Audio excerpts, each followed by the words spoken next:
And we are live once again, everybody. It's Bob Tuskin. No, I won't do that. Not going to do it. Back in the day, I might have put on that announcer voice. I never had a voice for radio. I had a face for radio, but not a voice for radio. That's for sure. What are you going to do about it? The title of today's quick stream. What you going to do about it? Remember when you were kids at the playground and the bully would come in and they'd say, "Hey, punk, what are you going to do about it? Nana, nana, boo-boo." And I feel like the powers that shouldn't be are just giving us one big, fat nana, nana, boo-boo. Well, I'm tired of the nana, nana, boo-boos. Welcome, folks. It's Bob Tuskin again on a live stream for you. We're going to continue to go with the flow here and see how this format treats us. I'm going to try to incorporate guests. This is not going to be your traditional podcast. I've interviewed some of the greatest minds on the planet and some of the not so great minds on the planet. In fact, when I used to do live radio 5 days a week, Monday through Friday, I really enjoyed having guests that disagreed with me. One of my favorite things that I would do on the live show was call my parents. They weren't expecting it, and they certainly didn't welcome it. But randomly, I'd call my mom and my dad once in a while, and I would put them on the spot. I don't know. I would do all sorts of crazy shit. I think one time I called my mom randomly on my show, and I said, "Mom, why did you circumcise me?" She didn't like that very much. But nonetheless, I put her on the spot. I said probably a couple other choice words, more along the lines of what was up with the mutilation, the genital mutilation when I was a small baby without any anesthetics. What the hell is up with that? It's a perfect example of how backwards we still are. We look back at the barbaric means of treating various ailments back in the day with allopathic medicine. They used to put leeches on people. They used to put mercury fillings in people's teeth. The hell were they thinking with that? Mercury fillings. Is that not common sense that a mercury filling would be poison? I mean, come on now, folks. Who the hell was coming up with this stuff back in the day? But we're still doing stupid stuff like this. We're still doing dumb things to treat people. What's up, Brian? What are you doing? Buddy? How you doing? You got the whole family there, huh? That's it. Do the little ones want to make their YouTube introduction? No, I think they're good. You got to keep the kids off social media. It's the parents that post pictures, and I get that they love their kids, right? But the parents that post constant pictures of their kids on social media, I don't know what they're thinking. I mean, there's creeps out there. Creeps. So stop posting your pictures of your kids on social media. Okay? Do me a favor. Karen says, by the way, that mercury fillings are going to be outlawed finally next year. It's about time. And Karen, thank you for the good work that you've done on that topic for many, many years. Me mentioning that was obviously me tipping my hat to you. Brian, you're working on a new mushroom product. Tell me about it, if you can, if it's not too noisy over there. Yeah, no problem, man. It's basically we're just taking the cordyceps, which we grow in the U.S., which is a big, it's a really main component to preserving all those beneficial compounds, because you kind of don't have to worry about the importation process that deals with things like fumigation and irradiation. So it's able to keep a lot of those compounds intact and use them, medicinally, which is what most of the time people are purchasing those mushrooms for. That's their intent most of the time.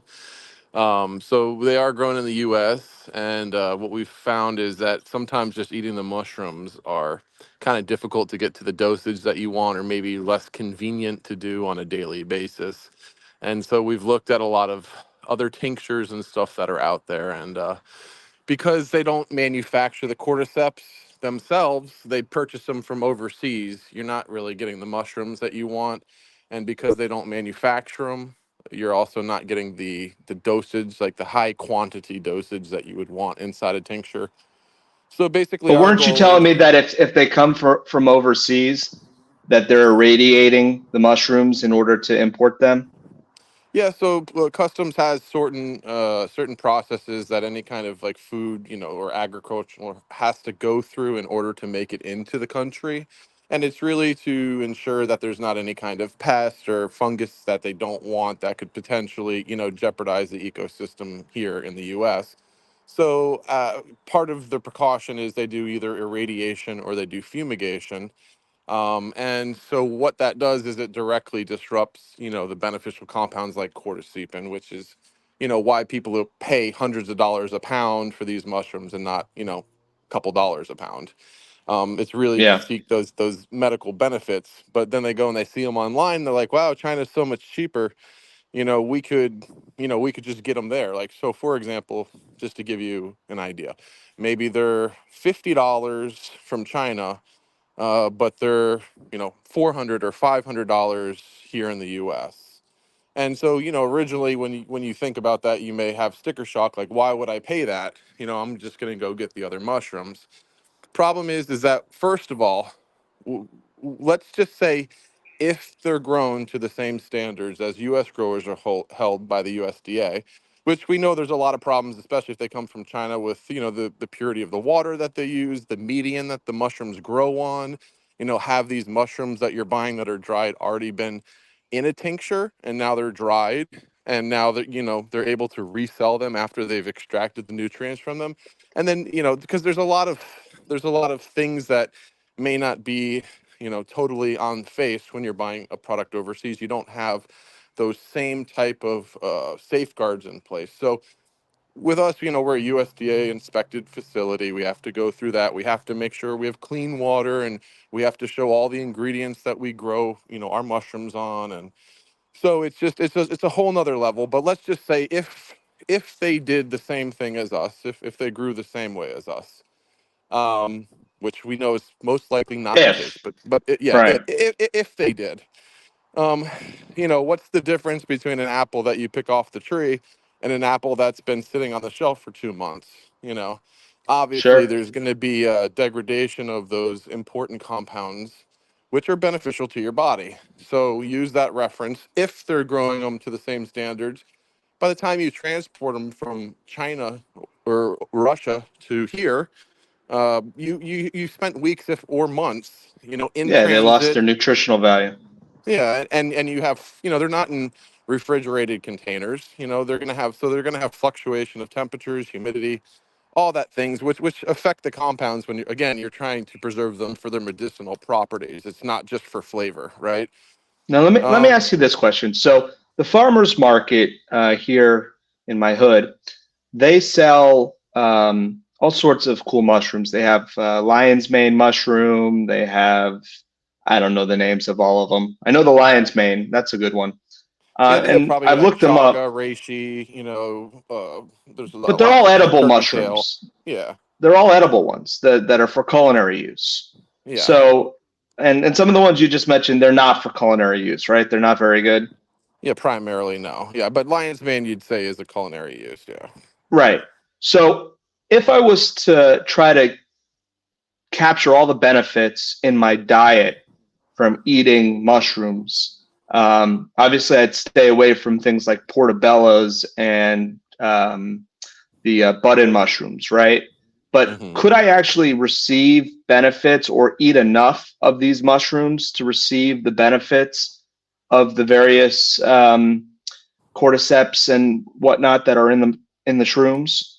Yeah, you can eat them, or you could steep them. So, But how much there's would I no. have to eat to really get enough benefits? Don't you need a concentrate to really get enough? Well, Well, no, it's more convenient, right? So if you eat 5 grams of dried mushrooms, you know, that's not as maybe convenient to have every single day when you're trying to think of what am I going to put them in? You know, because most of the time you're not going to. I mean, you can eat them raw, or like you can't eat them just dried. Sometimes I just put some oil and some seasoning on them, and just lightly toast them in the oven for like a minute or two to get them crispy. But I mean, you can do that.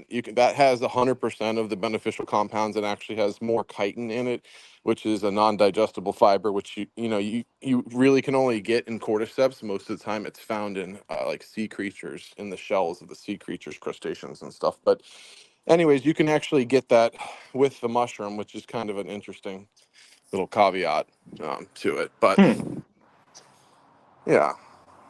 That's interesting. So how many shrooms are you growing right now?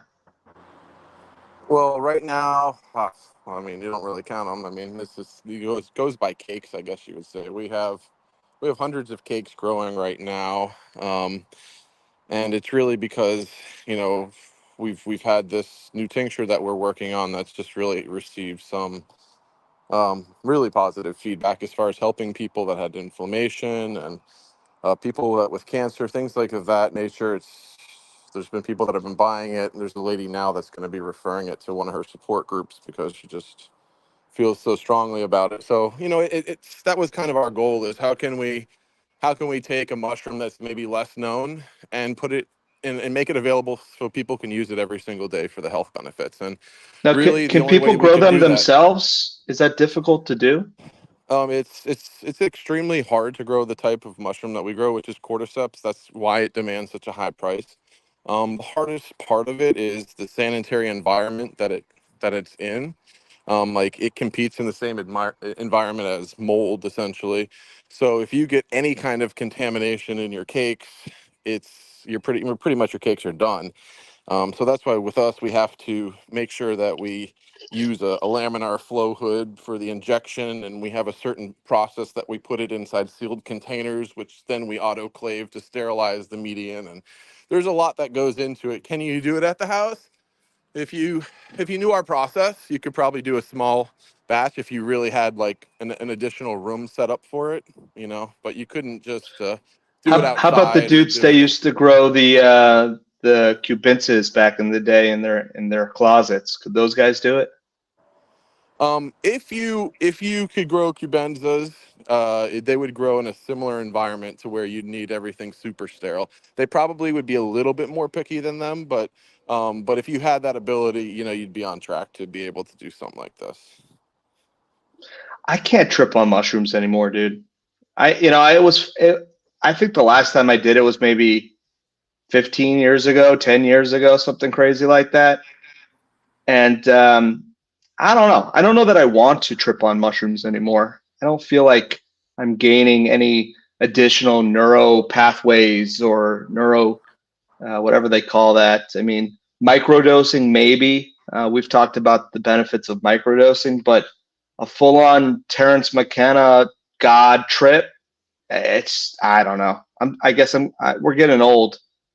Can't Yeah, do I it think I anymore. think there's a time and place for everything. I think that maybe those mushrooms allowed people to realize that there's another realm of possibilities with fungus that maybe hasn't completely been explored. But I think that both for the positive and the negative, it's made people aware that fungus is something different than apples and oranges. So Yeah. clearly, there's things to it that we don't know, and this enters the realm of functional mushrooms, which is basically where we are now. We're in the era of functional mushrooms, people finding ways to get off coffee and using mushroom alternative things, or further pre-workouts, not using so much caffeine, and using cordyceps because it promotes the oxygen production in your body. So it just there's a lot of new awareness that's coming to light that I think people are taking advantage of, and hopefully Are they there are continue to there share any that. overlapping effects with the psychedelic mushrooms and the cordyceps? Can you No, gain some of the same benefits, or are they completely different? from as far as I know and my understanding, I mean, you're not going to be tripping off of cordyceps, that's for sure. But whether or I know, not but do they have a similar effect on the brain in the long run, or is it completely different? No, I'd say that they're different. I mean, they have properties that probably overlap. Like, again, the chitin you can maybe get from both mushrooms. I'm not 100% of that. I know with cordyceps you can, but there's maybe similar compounds. But for sure, there's not like cordycepin and other things that are the primary reason why you're getting cordyceps. Right. Interesting. Yep. Interesting. And is there any benefit to wild versus homegrown mushrooms? Are there any other like nutrients that the mushrooms get growing out in the wild that you can't get from growing in a lab? Well, I'd probably say it's just quite the opposite. So Really? yeah. So when you're outside growing, it does get all nature and everything like that, but it doesn't have perfect conditions. It doesn't have perfect conditions. And when you are in a lab and we grow them in a contained environment, Where'd you go? I think your phone cut off. So what Brian was saying is that I guess the lab is better because you're doing it in its most complete form, which is interesting to me. Um, I think the difference between maybe a hydroponic vegetable and one that comes from the soil is substantive in that you're gaining nutrients from the soil. So my understanding of gardening and permaculture is that you can't reproduce the same nutritional benefits from a lab. And that brings me to another discussion: lab grown food. It's pretty scary stuff. Um, I try to avoid it at all costs. I don't know how much of our food supply is already lab grown. I think DeSantis in Florida put a ban on it, or at least that was the headline that I read briefly. Brian, is your connection back? He dropped off. All right, well, that was not meant to be a promotion. That was just a buddy of mine who happens to be knee deep in a company working on mushrooms. So that was interesting.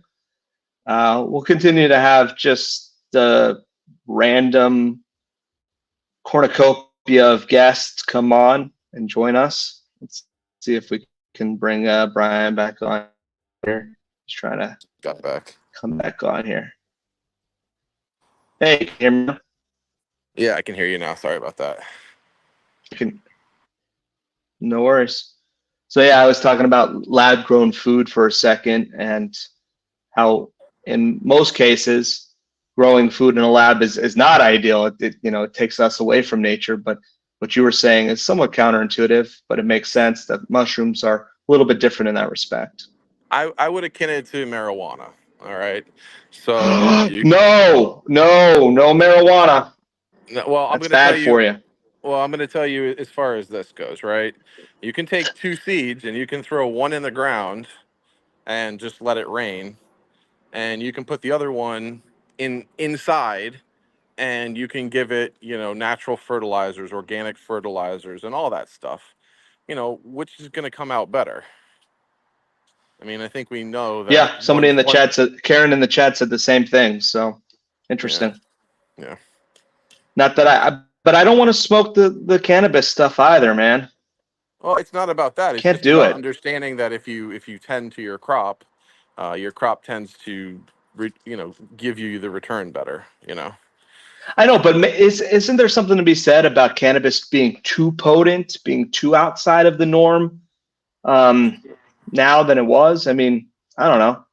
I think you always have extremes with anything, and people are going to have different tolerances and stuff. So I think at the end, no matter what the topic is, people are always trying to push the envelope to see how far they can go and also what society is willing to accept, so there's. Yeah, and listen, with farming in general, we've always looked at ways in which to enhance our crops, going way back prior to any of the chemicals and modern day farming tactics that we're critical of. A banana in the wild is very different than the banana that you see in the store today. It's mostly seeds and it's a very different fruit. So I totally understand Yeah, the idea absolutely. of, seed selection and looking at different traits and passing that on to your next year's crop. I think that's kosher. I'm down with that. I don't have a Yeah. problem with it. So, all right. Well, I didn't mean for you to pitch your mushrooms, dude. I was just telling the listeners, it's No. organically, no pun intended, just something you're working on, and I figured I'd ask you about it. This Yeah, wasn't meant to be absolutely. an infomercial for Brian's mushrooms. It's moonbowmushrooms.com. Oh, I'm sorry. Oh, we gotta get an official plug in while we're talking about what's it called? Yeah. Hey, if we're gonna say it, we might as well pretend like it go the whole way. Sure, why not? I'll invoice you All right, after the show. all What's right. what's Well, the name of the thanks. product? The name of the product, it's just Moonbow Mushrooms tincture that we have on there. Moonbow? How do you spell Yeah, that? Moon, Moon, Bow, Bow. It's actually named after one of the natural phenomenons that happen in close to us where we are located in Tennessee. It's actually we're on the Tennessee-Kentucky border, and in Kentucky there's a moonbow, which basically happens from the falls at nighttime Ah, when the moon is full. The mist from the falls makes a white rainbow at night, and so that rainbow is called a moonbow, and so I it's a see. homage to So the area. Yeah. I have an idea. Okay. This might be a little bit off the beaten path, but yeah, who the hell am I? So LGBTQ has basically made the rainbow their symbol, which Hmm. it's cool. I love the rainbow. That's a cool symbol. They some might say hijacked. What Hmm. if for heterosexuals we made the moon bow our symbol? I mean, What do you people can do think? whatever they want to do. They have crazy ideas. I just I just look at it like it's a beautiful natural phenomenon that most people are unaware of, and I thought through the company we could make people aware of the beauty of nature and stuff because that's what our product is about. So Yeah, but you're not understanding me. The rainbow is LGBTQ. Let's make the moon bow something else. Like make it for like I don't know, maybe Eskimos. Are we allowed to say Eskimos? Am I going to get canceled for saying Eskimo? Is that kosher? I don't know. Anyways, thanks Brian for coming on. Always good to see you. What else can we hijack? What other symbols that are in nature can we hijack for some sort of political agenda, some sort of nonsense of divide and conquer? When are people going to realize that all of these agendas are divide and conquer? Exactly what those same entities are talking about fighting against. They don't want to be separate. They want it all to be a part of the whole. They want to be accepting, right? And in reality, it's divide and conquer, divide and conquer, divide and conquer. And we see this from time and time again. It's always divide and conquer. It's the oldest trick in the book. When will people stop falling for it? I don't know. Brian, aren't we feeding into the divide and conquer more than ever before with all these social justice movements? yeah, I mean it's China has a plan to divide the U.S. and in my opinion, Oh, the you're way to you're divide. you're a China's doing it all kind of guy. Well, okay. Well, who's behind China, right? Like, obviously, I think that there's still like international money behind all the puppets, right? That are there, just pretending to be in charge. But, anyways, let's just call it China, right? So I think that it is, they have a plan and they want to divide us, just like further divide us, or whoever the banksters are, whoever you want to call it. And that's why I think that, in all sincerity, which I may not want, but I think Kamala is going to be president, and I think they're going to do it just Ooh, to. okay. I think I it is, just, and I, I I'll tell just you why I think it is, because they're trying to does it make a incite. difference though, Brian? Does it make a difference? I think just on the outside it does, because people have certain feelings towards certain characters, and I think that as you got to look at the general population, that most of them have convictions to a certain party or not. So in that respect, I do feel that there is So you're it saying it does has matter. a very superficial difference at best. Yeah, like I would say this, I'd say this, like if Kamala is president and handles her policies so abrasively, as to incite the other part that's not her base. um I think that that's all it's going to do. You're probably going to get that base stirred up probably more than the other base. I mean, they may not like Trump or whatever, but everybody had money in their pockets and they were happy. So except for his character, whatever I it don't know. is. I think you're getting caught up. I think you're getting caught up in the distraction. You were just hemming and hawing, trying to figure out what label to call the powers that shouldn't be. You know, at the end of the day, if it's China, Satanism, it's who knows what it is, right? But It's what are just you rich going to do about families. it? It's just And rich families. That's just, and the only thing you is it can do rich about it families? is, yeah, yeah. It's just rich families that have always gotten together and kind of plotted to use their resources together to control larger markets, so that they could funnel money in different through various ways up to them. I mean, essentially that's it. So I mean, listen, I don't disagree with you. I think we can connect the dots with certain families. There's certainly a long track record. And you mentioned rich families. We're not talking about Elon Musk and no, no. Mark Zuckerberg and what's the Amazon Bezos. We're not talking about those guys who are purported to be the richest people in the world, Yeah, well, according to pop culture. anybody whose name you can say is not the person that's in charge. That's part of it, right? That's true. That's true. But are we on a wild goose chase? Are we on a witch hunt trying to figure out who the person is? Does it really matter? No, Um, I think the biggest thing is that there's finally enough people in this world to be able to do and change powers that are in control, and that's the biggest threat that the people in power face. And I think that it's a time that people need to wake up and through civil disobedience, take back the rights that are inalienable to them.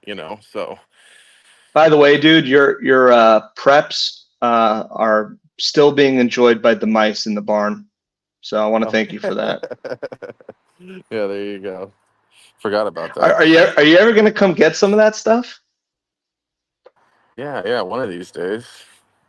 One of these It's days, just I gotta sitting there. see. I mean, I don't think they got into the cans, obviously, but who knows? Hey, you may be needing that.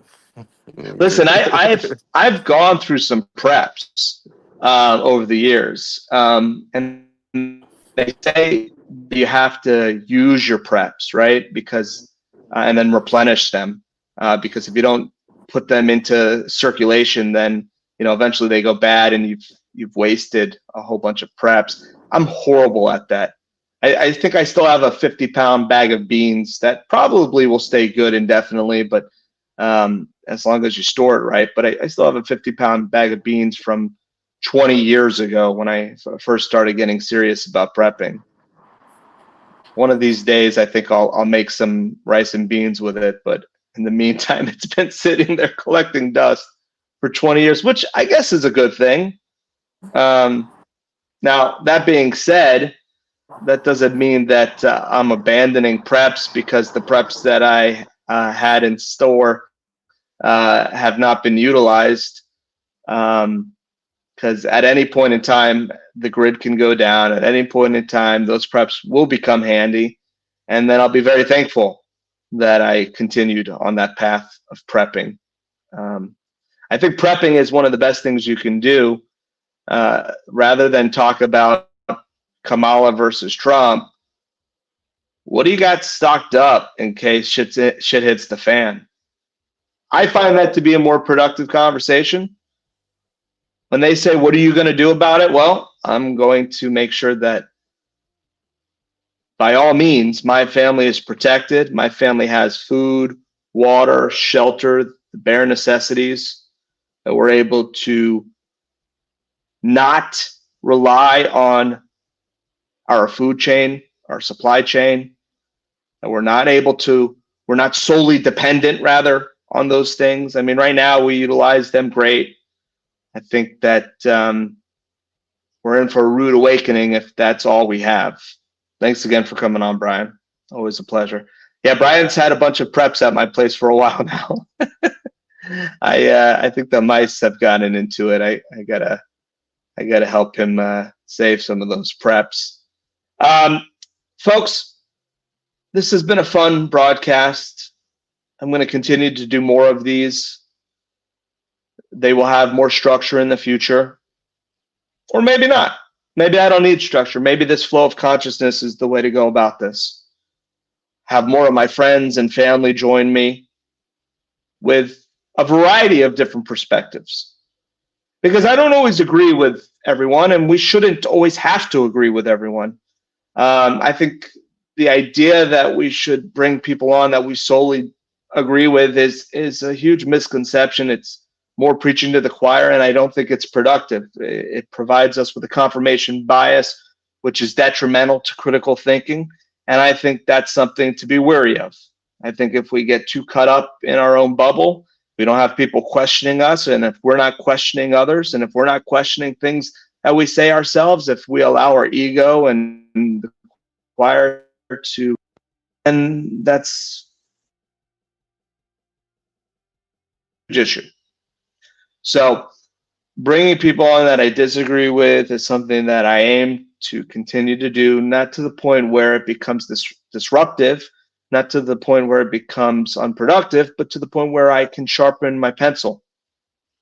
Because at the end of the day, we got to sharpen our pencils. We can't just assume that our line of thinking is correct. And I'll give you a good example of that, and we'll end it on this. The other day, a friend sent me some new footage of Building 7's collapse. Now, pretty cut and dry what happened with Building 7. 40-story building, 6 seconds, its own footprint, boom. Come on.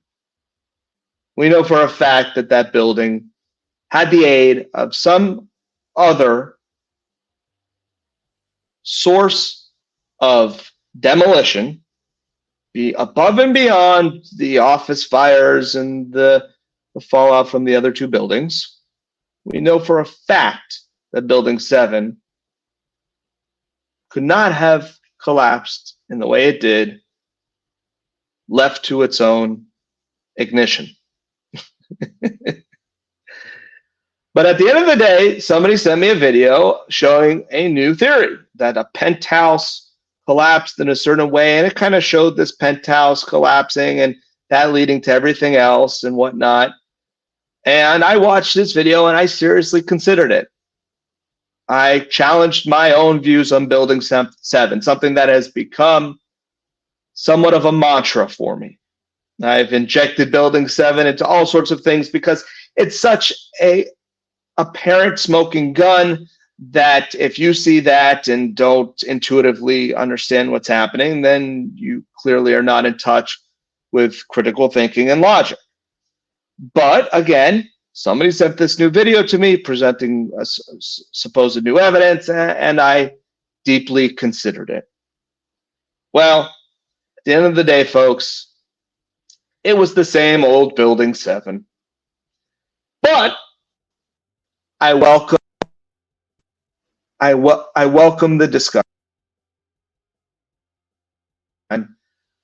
I will welcome the discourse. I will welcome the critical thinking every single time.